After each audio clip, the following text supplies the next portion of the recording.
தஞ்சாவூரில் நடைபெற்ற இன்றைய போராட்டம் நல்ல அளவுக்கு சிறப்பாக தேவையான நேரத்தில் நடைபெற்றிருக்கிறது. வரவேற்க வேண்டிய ஒன்று. இன்றைக்கும் என்றைக்குமே தாய்க்கழகமான திராவிடர் கழகம் இரட்டைக்குழல் துப்பாக்கி போல என்றைக்கும் இருந்து கொண்டு அதனுடைய பணியை செய்து கொண்டிருக்கும். முக்கியமான ஒரு காலகட்டத்தில், குறிப்பாக டெல்டா பகுதியில் தமிழ்நாட்டு விவசாயிகளெல்லாம் மீண்டும் அதை வறண்ட பாலைவனமாக்கி விடுவார்களோ என்ற அந்த நிலை கர்நாடகம் ஏற்படுத்துகிறது என்ற கவலையோடு இருக்கிறார்கள். அப்படிப்பட்ட சூழ்நிலையில் அனைத்து கட்சிகளும் தமிழ்நாட்டிலே ஆளுங்கட்சியை தவிர எல்லாமே அனைத்து கட்சி கூட்டத்தை கூட்டுங்கள் என்று முதலமைச்சரிடம் திரும்ப திரும்ப வேண்டுகோள் விடுக்கிறார்கள். ஆனால் அவரோ நேரில் சந்திப்பதனாலே எந்த விதமான பலனும் இல்லை. ஏற்கனவே பெற்ற கசப்பான அனுபவங்கள், பெருளவிற்கு பேச்சுவார்த்தைகளால் இந்த பிரச்சனை தீர்க்க முடியாது. நம்முடைய உரிமை நாம் கேட்பது சலுகை அல்ல, உரிமைதான் என்பதை வலியுறுத்த வேண்டும். அந்த வகையில் தமிழ்நாடு ஒன்றுபட்டிருக்கிறது என்று காட்ட வேண்டும். அதற்காகவே அனைத்து கட்சி கூட்டத்தையும் கேட்டு அதன் மூலமாக முதலமைச்சர் தன்னுடைய கருத்தை சொன்னால் சிறப்பாக இருக்கும் என்ற கருத்திலே எதிர்க்கட்சி தலைவர்கள் அத்தனை பேரும் சிறப்பாக அனைத்து கட்சி கூட்டத்தை மேகதாது அணை பிரச்சனையை தடுக்கவும், காவிரி நதிநீர் பங்கீடு என்று சொல்வதை உரிய முறையில் செய்யவும் இருக்க வேண்டும் என்று சொல்ல வேண்டியதற்கு திட்டவட்டமாக பிடிவாதமாக நாங்கள் கூட்ட மாட்டோம் என்று ஆட்சியாளர் இருப்பது சரியான ஜனநாயக முறை அல்ல. அது மட்டுமல்ல, கர்நாடகத்தை பாருங்கள்.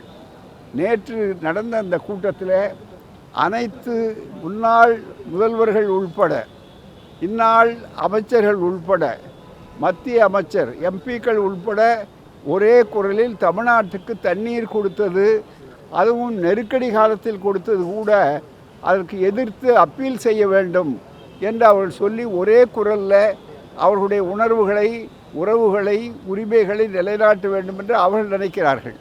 ஆனால் நமக்கு நியாயமான உச்சநீதிமன்றத்தினுடைய தீர்ப்பை அணுக வேண்டும். அதே போல் காவிரி நீர் மேலாண்மையினுடைய தீர்ப்பை மதிக்க வேண்டும் என்று சொல்வதற்கு இல்லை, நாங்கள் மதிக்க மாட்டோம். பிறகு அதே நேரத்தில் கபினியிலே நிறைய மழை பெய்கிறது. கபினி அணைக்கட்டில் அங்கே வெள்ளம் அதுக்கு உடையக்கூடிய அளவிற்கு ஆபத்து வந்தவுடனே அதை திறந்து விடுகிறார்கள் சொன்னால், அந்த அமைச்சரே சொல்லுகிறார், முதலமைச்சர் சிவகுமார் அவர்களே சொல்லுகிறார், இல்லை அங்கே எதிர்த்தவர்களுக்கு தண்ணீர் கொடுக்காது என்று சொல்லும்போது வேறு வழி இல்லை, நாம் அவர்களுக்காக அல்ல, நம்மை காப்பாற்றி கொள்வதற்காக இதை நாங்கள் வடிகாலாக ஆக்கி கொண்டிருக்கிறோம் என்று சொல்லிக்கொண்டு வடிகால் என்று ஆக்கி கொண்டிருக்கிறார்கள். எனவே சட்டத்தை மதித்து அவர்கள் தண்ணீர் தரவில்லை. இப்போது அதே போலத்தான் மனிதாபிமானத்தோடும் அவர்கள் செய்யவில்லை. மாறாக அது அணை உடைந்தால் நாமே இருக்க மாட்டோம் என்று அவருடைய வார்த்தைகளே சொல்லுகிறார். அப்படிப்பட்ட சூழ்நிலை அங்கே இருக்கிறது. ஆனால் இங்கே ஜனநாயகம் என்பது முழுக்க அது காட்சியாக இருக்கிறதே தவிர ஆட்சியாக இல்லை.